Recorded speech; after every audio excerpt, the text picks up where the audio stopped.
Hello बच्चों, कैसे हैं आप सभी। उम्मीद करता हूँ सभी बच्चे अच्छे होंगे। आप सभी का स्वागत करता हूँ आपके अपने YouTube channel learning easy maths पर। बच्चों, हम पढ़ रहे हैं कक्षा 10 के गणित, जिसमें हमने चैप्टर नंबर 10 कंप्लीट कर लिया।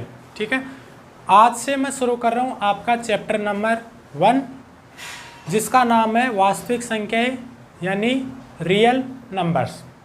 ठीक है, तो पढ़ेंगे इसके बारे में। देखो क्या क्या है इसमें। सबसे पहले बात करूंगा इसके बेसिक कॉन्सेप्ट की। ठीक है, यानी वास्तविक संख्याएं किसे कहते हैं। फिर आगे चलेंगे हम स्टेप बाय स्टेप, किसमें, प्रश्नावली में। अब सबसे पहले बात करेंगे इसके बेसिक कॉन्सेप्ट की, यानी इसका परिचय कि वास्तविक संख्या क्या है, इसमें हम क्या पढ़ने वाले हैं, चैप्टर फलों के बारे में। ठीक है, तो सबसे पहले बात करूंगा मैं वास्तविक संख्या। अब वास्तविक संख्या पढ़ने से पहले क्या करना पड़ेगा हमें, इसकी जो छोटी छोटी बातें हैं इससे पहले जो हमने कक्षा 8 में भी पढ़ी हैं, जैसे प्राकृत संख्या क्या होती है, पूर्ण संख्या क्या होती है, कक्षा 7, 8, 9 तक हम पढ़े हैं। एक बार फिर से मैं आपको वो पुनः रिवाइज कर रहा हूँ, क्योंकि अगर हमें वो चीज़ें नहीं आएंगी तो आप इस चैप्टर को नहीं कर पाओगे। ठीक है, और उनसे आपके बोर्ड एग्जाम में जो क्वेश्चन बनते हैं, मल्टीपल चॉइस क्वेश्चन, वस्तुनिष्ठ प्रश्न बनते हैं, एक एक नंबर के या रिक्त स्थान के क्वेश्चन बनते हैं, इन्हीं में से आपको वो क्वेश्चन क्या किए जाते हैं, पूछे जाते हैं। ठीक है, तो सबसे पहले बात करूंगा मैं शुरू से, यानी आपको क्या बनाना है, जीरो से हीरो। ठीक है, तो सबसे पहले बात करूंगा किसकी, सबसे पहले बात कर रहा हूं मैं प्राकृत संख्या।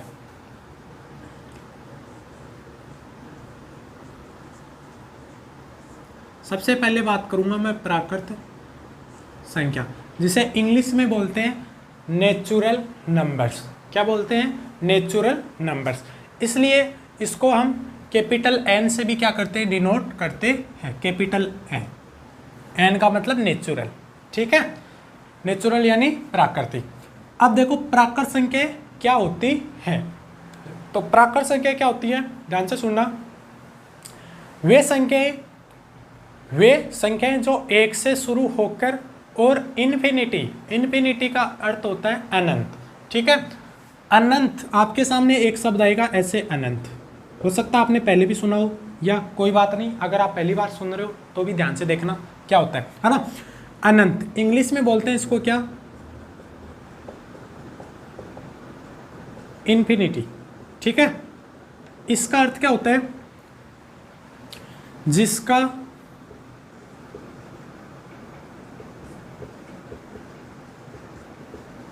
कोई अंत न हो। ठीक है, जिसका कोई अंत न हो उसे क्या बोलेंगे, अनंत। ठीक है, और इसका सिंबल, इसका चिन्ह कैसे आता है, देखो 8 को गणित में 8 कैसे लिखते हैं, इस प्रकार लिखते हैं ना, इसको उल्टा लेटा दो, ऐसे सुला दो इसको, ये हो गया क्या, अनंत का सिंबल। तो अनंत को किस प्रकार लिखेंगे हम, इस प्रकार।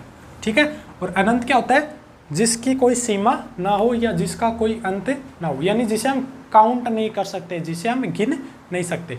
जैसे गिनती है, जैसे हम बोलते हैं कि 1 से 100 तक गिनती लिख, है ना, तो गिनती को कहाँ तक लिख सकते हैं हम, कोई सीमा नहीं, 1000 करोड़, 10 करोड़, अरब, 10 अरब, खरब, 10 खरब, अंत, है ना। इस प्रकार इसकी कोई सीमा नहीं है गिनती की। जैसे विश्व में कितनी धनात्मक संख्या है, तो धनात्मक संख्याओं की भी कोई सीमा नहीं है, ऋणात्मक संख्याओं की भी कोई सीमा नहीं है। ठीक है, यानी इनको लिखते जाओ लिखते जाओ लिखते जाओ, आपकी पूरी उम्र गुजर जाएगी लिखने में। ठीक है, लेकिन वो संख्याएं कभी समाप्त नहीं होंगी।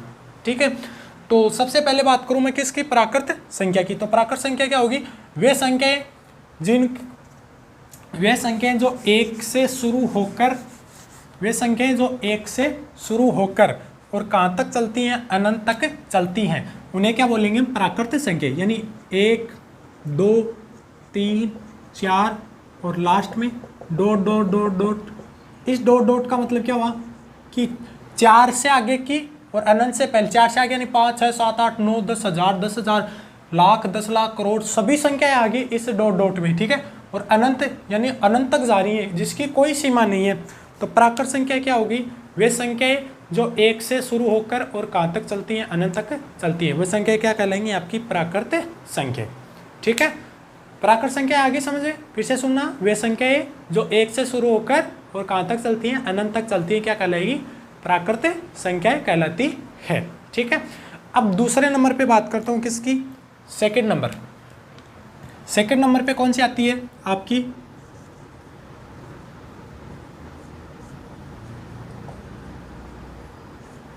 सेकंड नंबर पे आती है आपकी क्या, पूर्ण संख्या। पूर्ण संख्या क्या होती है, प्राकृत संख्या तो क्या होगी, एक से शुरू होकर और कहाँ तक चलेगी, अनंत तक। फिर पूर्ण संख्या क्या होगी, वे संख्याएं जो जीरो से शुरू होकर कहाँ तक चलती है, अनंत। यानी पूर्ण संख्या में क्या ऐड हो जाएगा, जीरो, यानी जीरो भी आएगा, उसके बाद में जो प्राकृत संख्या थी वो आ जाएंगी, है ना। तो पूर्ण संख्या कहाँ से शुरू होंगी, हमेशा ध्यान रखना, जीरो से। ठीक है, पूर्ण संख्या कहाँ से शुरू होंगी, जीरो से। तो कौन कौन सी हो जाएंगी पूर्ण संख्या, 0, 1, 2, 3, 4 और डॉट डॉट डॉट लास्ट में अनंत तक। ठीक है, ये क्या हो जाएगी आपकी पूर्ण संख्या। तो पूर्ण संख्या क्या होगी, 0 से शुरू होकर और अनंत तक चलने वाली संख्या क्या कहलाएंगी, पूर्ण संख्या। ठीक है, प्राकृत संख्या क्या होगी, 1 से शुरू होकर अनंत तक जाएंगी, और पूर्ण संख्या क्या होंगी, 0 से लेके अनंत तक। अब मेरा क्वेश्चन ये है, क्या सभी प्राकृत संख्याएं पूर्ण संख्या होती हैं क्या, क्वेश्चन क्या है, हाँ या ना में बात आंसर देना आपको, यस या नो। ठीक है, यस और नो। क्या सभी पूर्ण संख्याएं प्राकृत संख्या होती है क्या, सभी पूर्ण संख्याएं, ये सभी पूर्ण संख्याएं प्राकृत संख्या है क्या, आंसर क्या होगा, नहीं। क्यों, क्योंकि सभी पूर्ण संख्याओं में जीरो भी तो आ रहा है ना, तो जीरो इसमें नहीं आ रहा प्राकृत संख्या में, तो इसलिए सभी पूर्ण संख्या प्राकृत संख्या नहीं होती। अब यही क्वेश्चन ऐसे आ जाए, क्या सभी प्राकृत संख्याएं पूर्ण संख्या है क्या, क्वेश्चन समझना ध्यान से, क्या सभी प्राकृत संख्याएं पूर्ण संख्या है क्या, फिर से सुनना, क्या सभी प्राकृत संख्याएं पूर्ण संख्या है क्या, सभी प्राकृत संख्या ले ली मैंने, ये सभी, ये पूर्ण संख्या है क्या, देखो पूर्ण संख्या में आ रही है क्या, 1, 2, 3, 4 से अनंत तक, तो सभी प्राकृत संख्या क्या होती है, पूर्ण संख्या होती है। ठीक है, अब नेक्स्ट देखो, नेक्स्ट आपका क्या है, नेक्स्ट जो है वो आपकी है पूर्णांक संख्या।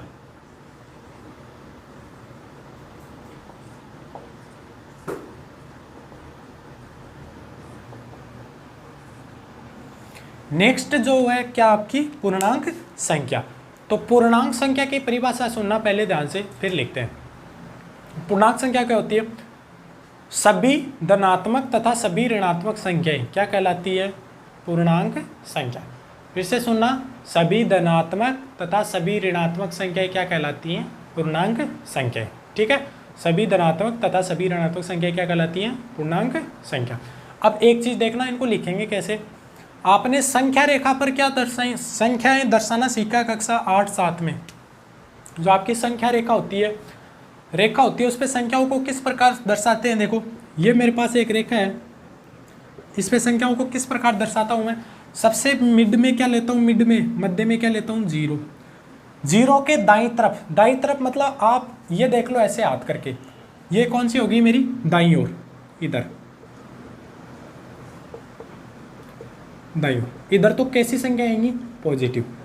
0 से इधर पॉजिटिव और इधर कौन सी आएंगी, बाईं ओर, इधर कौन सी संख्या आएंगी आपकी, नेगेटिव। 0 के इस तरफ, यानी 0 के इस तरफ तो कौन सी आएंगी, बाईं ओर नेगेटिव, और दाईं ओर कौन सी आएंगी, पॉजिटिव कौन सी होंगी, 1, 2, 3, 4 और लास्ट में कहाँ तक चलेंगी, अनंत तक। इधर 0 से पहले क्या आएगा, -1, -2, -3, -4 और डॉट डॉट लास्ट में क्या आएगा, -n। ठीक है, इन सभी संख्याओं के चाहो तो आप ऐसे लिख सकते हो, +1, +2, +3, +4, लेकिन ये प्लस लगाने की जरूरत नहीं है आपको। आप ऐसे समझते हैं कि अगर किसी संख्या के कोई भी चिन्ह नहीं लगा तो डेफिनेटली निश्चित तौर पे कैसी है, प्लस की संख्या है। ठीक है, तो बाईं ओर कैसे आएंगी, तो ऋणात्मक संख्या है, और दाईं ओर कैसी संख्या आती है, धनात्मक। ये ऐसा का ऐसा उठाकर यहाँ लिख दो, जो संख्या रेखा पर जिस प्रकार संख्या रेखा पर हम संख्या को दर्शाते हैं वही आपकी क्या होंगी, पूर्णांक संख्या। तो सबसे पहले बीच में क्या लिखो, 0, ये बीच में 0, इधर -1, -2, -3 और डॉट डॉट डॉट लास्ट में क्या आ जाएगा, माइनस का अनंत। ठीक है, और इधर कैसी आ जाएंगी आपकी, इधर प्लस की, यानी 1 2 3 और डॉट डॉट डॉट लास्ट में क्या आ जाएगा अनंत। इतनी बात आ गई समझ में? ठीक है, इतनी बात है समझ में आनी चाहिए आपको। तो पूर्णांक संख्या क्या होंगी? सभी ऋणात्मक तथा सभी धनात्मक संख्या क्या कहलाती हैं? आपकी पूर्णांक संख्या।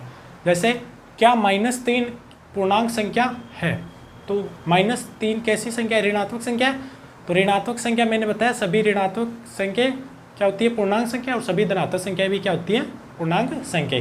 ध्यान देना, जो 0 होता है 0, ये कैसा है? ऋणात्मक होता है या धनात्मक? बताओ। जो 0 आता है आपका शून्य, वो ऋणात्मक होता है या धनात्मक? तो ध्यान रखना, 0 जो होता है वो न तो ऋणात्मक होता है और न ही धनात्मक होता है। ठीक है, जो 0 जो होता है आपका शून्य, वो न तो ऋणात्मक होता है और न ही धनात्मक होता है। ठीक है, याद रख लो कि इतनी बात। अब देखो आगे, इसको उतार लेना इसके साथ में। ठीक है, पूर्णांक संख्या के साथ में। मैं अब इसको रब कर रहा हूं।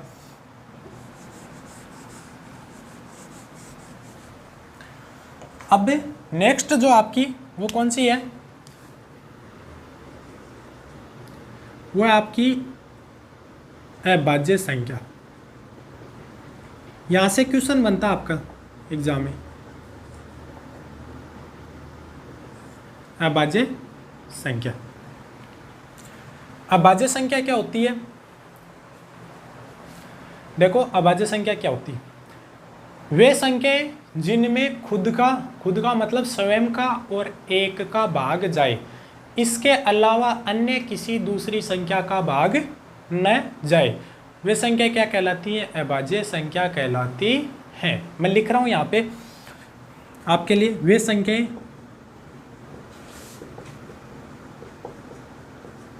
वे संख्याएं जिनमें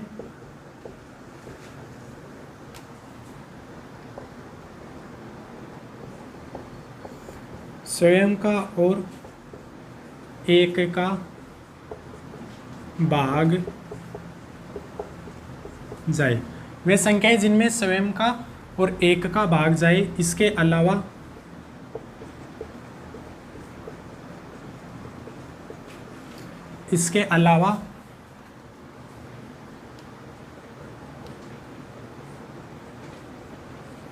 अन्य किसी दूसरी संख्या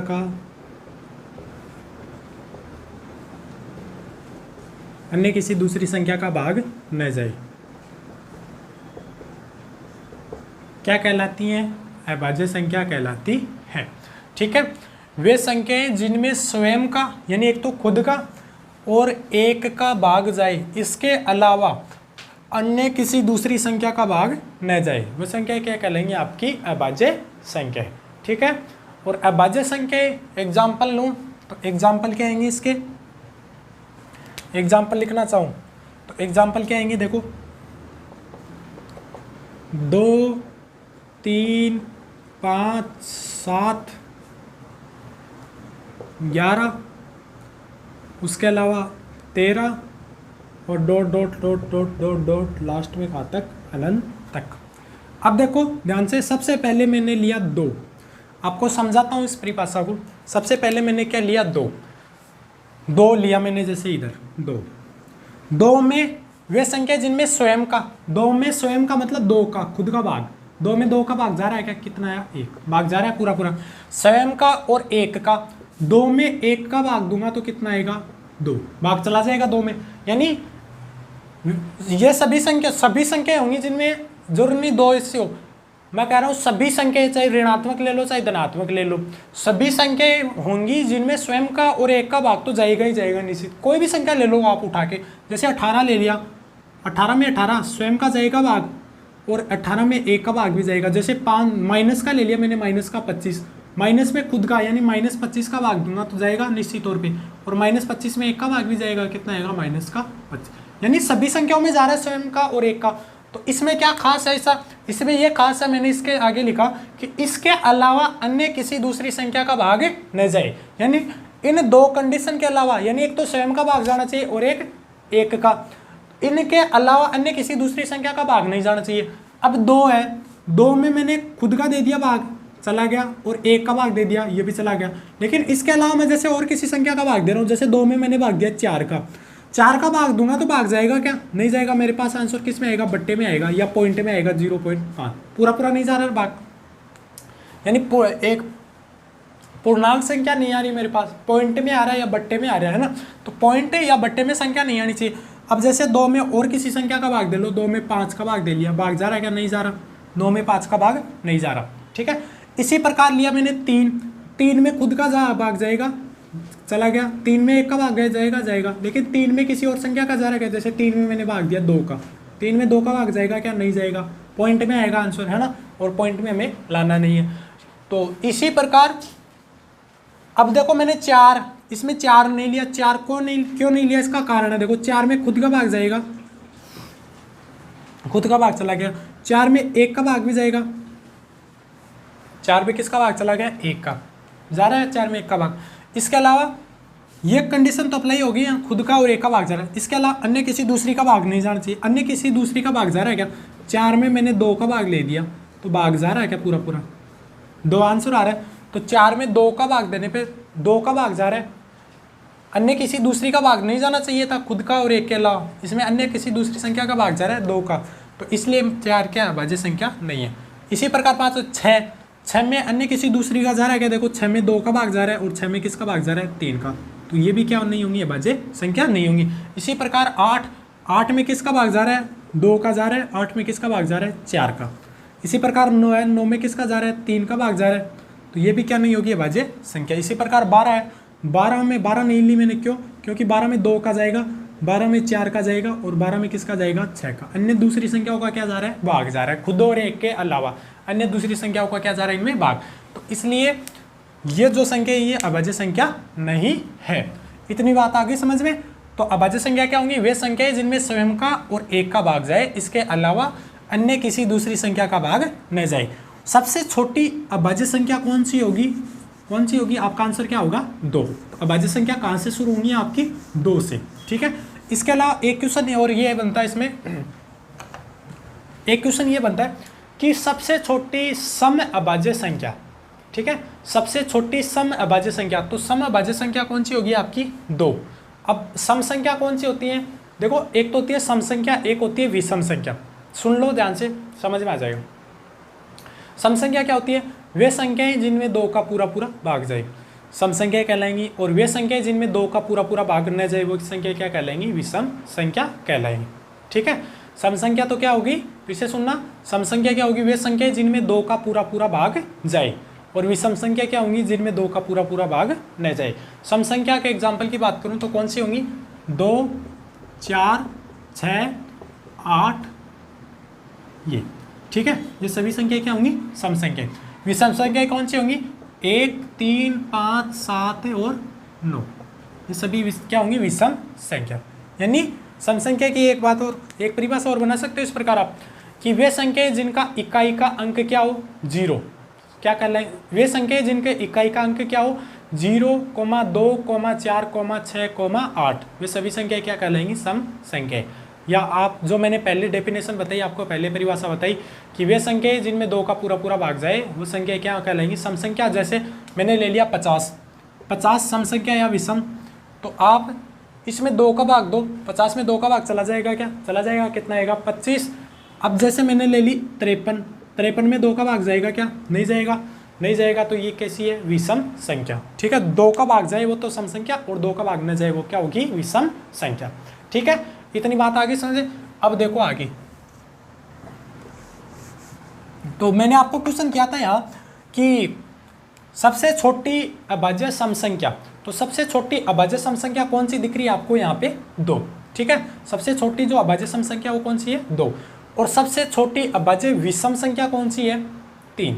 विषम संख्या कौन सी आ रही है आपके पास? 3। जैसे ऑप्शन में आ गया आपके पास सबसे छोटी अभाज्य विषम संख्या, पहला ऑप्शन दे दिया आपको 1, फिर दूसरा ऑप्शन दे दिया 2, तीसरा ऑप्शन में दे दिया आपको 3, और चौथे ऑप्शन में दे दिया 5। तो आप ज़्यादातर क्या करोगे कि विषम संख्या 1 से शुरू होती है, इसलिए 1 होगी, है ना। तो ये गलत हो जाएगा कि हमें क्वेश्चन क्या पूछा था? क्वेश्चन समझो, क्वेश्चन ये पूछा था कि सबसे छोटी अभाज्य विषम संख्या, अभाज्य में लेनी है संख्याओं में, तो अभाज्य में विषम छोटी कौन सी आ रही है? 3। 3 के बाद में कौन सी आएगी 5, 5 के बाद में 7 है ना। तो अभाज्य विषम संख्या सबसे छोटी कौन सी होगी आपकी 3। ठीक है, इतनी बात आगे समझे। अब नेक्स्ट बात करते हैं हम किसकी, आपकी नेक्स्ट जो है आपका वो कौन सी है, नेक्स्ट जो संख्या आपकी वो आपकी भाज्य संख्या, कंपोजिट नंबर। ठीक है, भाज्य संख्या क्या होती है, देखो इसी से जुड़ी है जो आपने ये पढ़ी। अभाज्य वे संख्या जिनमें स्वयं का और एक का भाग जाए, इसके अलावा अन्य किसी दूसरी संख्या का भाग न जाए। एग्जाम्पल मैंने बता दिया 2, 3, 5, 7, 11 से लेके इन्फिनिटी यानी अनंत तक। भाज्य की क्या हो जाएगी, इसमें थोड़ा सा चेंज होगा, सेम यही रहेगा। वे संख्या जिनमें स्वयं का और एक का भाग जाए, इसके अलावा अन्य किसी दूसरी संख्या का भी भाग जाए। इसमें तो भाग नहीं जा रहा था अन्य दूसरी संख्या का, इसमें क्या होगा भाग जाएगा। तो परिभाषा वही की वही होगी, डिक्टो, थोड़ा सा चेंज है। वे संख्याएं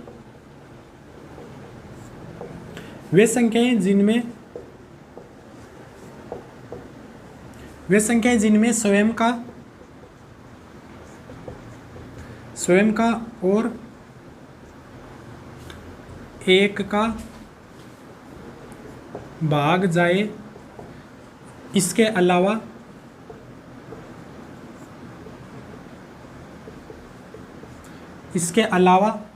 किसी दूसरी संख्या का भाग भी जाए, इसके अलावा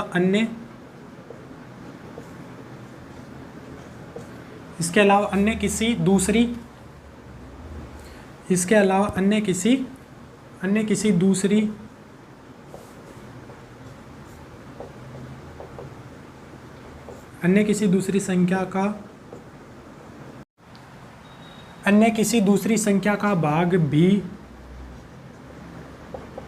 जाए। ठीक है, ये था आपका वे संख्या जिनमें स्वयं का और एक का भाग जाए, इसके अलावा अन्य किसी दूसरी संख्या का भाग भी जाए। जैसे मैंने आपको बताया था ऊपर एग्जाम्पल क्या था इसका, एग्जाम्पल था 4, 6, 8, 9, 10, 12 ... लास्ट में क्या जाएगा आपका अनंत। ठीक है, सबसे पहले क्या लिया मैंने 4 में खुद का भाग जाएगा यानी स्वयं का, 4 में एक का भाग जाएगा, इसके अलावा अन्य किसी दूसरी संख्या का भाग जा रहा है, किसका जा रहा है 2 का, तो इसलिए क्या है भाज्य संख्या। इसी प्रकार 6 में खुद का भाग जाएगा, 6 में एक का भाग जाएगा और 6 में अन्य 2 संख्याओं का भाग जा रहा है 2 और 3 का, तो ये क्या है भाज्य संख्या है। इसके अलावा 8 में किस का जाएगा 2 का जाएगा और 4 का, इसके अलावा 9 लिया, 9 में किसका जा रहा है 3 का जा रहा है भाग, यानी अन्य दूसरी संख्याओं का भाग जिन संख्या में जा रहा है वो सभी संख्या क्या कहलाएंगी भाज्य संख्या। ठीक है, तो सबसे छोटी भाज्य संख्या कौन सी होगी आपकी, सबसे छोटी भाज्य संख्या कौन सी होगी आपकी 4। आपका आंसर क्या होगा, सबसे छोटी भाज्य संख्या कौन सी होगी आपकी 4। उसके अलावा सबसे छोटी भाज्य सम संख्या, ध्यान से सुनना, सबसे छोटी भाज्य सम संख्या, तो सबसे छोटी भाज्य सम संख्या कौन सी होगी आपकी 4। ठीक है, 2 नहीं होगी क्योंकि 2 नहीं आता भाज्य संख्या में, 2 किस में आता है अभाज्य संख्या में, तो सबसे छोटी भाज्य सम संख्या कौन सी होगी आपकी 4। उसके अलावा सबसे छोटी भाज्य सम संख्या भी कौन सी होगी आपकी 4। उसके अलावा सबसे छोटी भाज्य विषम संख्या, सबसे छोटी भाज्य विषम संख्या कौन सी होगी, आपका आंसर क्या होगा 9। सबसे छोटी भाज्य विषम संख्या कौन सी होगी आपकी 9। ठीक है, सबसे छोटी भाज्य विषम संख्या कौन सी होगी आपकी 9। तो ये था आपकी भाज्य संख्या। ठीक है, हमने आज क्या क्या पढ़ा, प्राकृत संख्या, फिर से एक बार देख लो रिवाइज। वे संख्या जो 1 से शुरू होकर कहाँ तक जाएंगी अनंत तक। पूर्ण संख्या वे संख्या जो 0 से शुरू होकर कहाँ तक जाएंगी अनंत तक। उसके बाद में पूर्णांक संख्या में क्या पढ़ा हमने, सभी ऋणात्मक तथा सभी धनात्मक संख्या क्या कहलाती है आपकी पूर्णांक संख्या। उसके बाद अभाज्य संख्या वे संख्या जिनमें स्वयं का और एक का भाग जाए, इसके अलावा अन्य किसी दूसरी संख्या का भाग न जाए, वे संख्या क्या कहलाएंगी अभाज्य संख्या। अभाज्य संख्या कहाँ से स्टार्ट होंगी, 2 से, 2, 3, 5, 7, 11, 13 ... अनंत तक। सबसे छोटी अभाज्य संख्या कौन सी है 2। सबसे छोटी अभाज्य सम संख्या कौन सी है 2। सबसे छोटी अभाज्य विषम संख्या कौन सी है 3। ठीक है, उसके बाद में भाज्य संख्या वे संख्या जिनमें स्वयं का और एक का भाग जाए, इसके अलावा अन्य किसी दूसरी संख्या का भाग न जाए, वे संख्या क्या कहलाएंगी अभाज्य संख्या, सॉरी भाज्य संख्या। क्या, वे संख्या जिनमें स्वयं का और एक का भाग जाए, इसके अलावा अन्य किसी दूसरी संख्या का भाग भी जाए। ठीक है, अन्य किसी दूसरी संख्या का भी भाग जाए, जैसे एग्जाम्पल 4, 6, 8, 9, 10, 12 ... अनंत तक। सबसे छोटी भाज्य संख्या कौन सी होगी आपकी 4, और सबसे छोटी भाज्य सम संख्या भी कौन सी होगी आपकी 4। उसके बाद में सबसे छोटी भाज्य विषम संख्या कौन सी होगी आपकी 9। ठीक है, तो ये था आपका संख्याओं के बारे में। नेक्स्ट वीडियो में हम और भी आगे इसका जो बेसिक है उसकी बात करेंगे। आज के वीडियो में इतना ही। अगर आपको ये वीडियो अच्छा लगा तो वीडियो को लाइक करें, अगर चैनल पर पहली बार है तो चैनल को सब्सक्राइब ज़रूर करें। आगे यूं ही मैं आपके लिए मेहनत करता रहूँगा। तब तक के लिए हंसते रहिए, मुस्कुराते रहिए। जय हिंद, जय भारत। Thank you.